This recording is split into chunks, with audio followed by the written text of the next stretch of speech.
গণেশের গোসা। কবি জ্যোতির্ময় দাস। রেগে আগুন গণেশ ঠাকুর বলল গিয়ে মাকে, সঙ্গে বাহন আমার কেন পুচকে ইঁদুর হবে?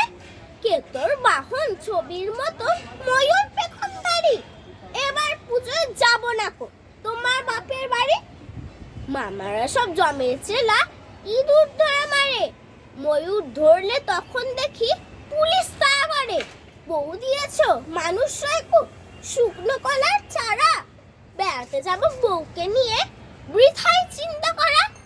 বাবাই না হয় শ্মশানবাসী। আবার বাবাই থেকে বাবাই না হয় শ্মশানবাসী। জোরে।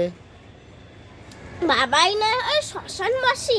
ছাই ভস্য খায় অন্নপূর্ণার ছেলে আমি। এই কি সভা পাই? তার যখন ছোট্ট ছিলুম দিতে গলা টিপে। বলল কেসে যাচ্ছে তাই হাতির মুন্ড নিতে। এবার থেকে জেনে রেখো তোমার শুধু এক ছেলে। কনসারামে ছিল না কেউ পার্বতী তিনকুলে। কলা বউ আর ইঁদুর নিয়ে থাকবো বসে কৈলাসে। আদর খেতে তুমিই যেও তোমার বাপের দেশে। নমস্কার।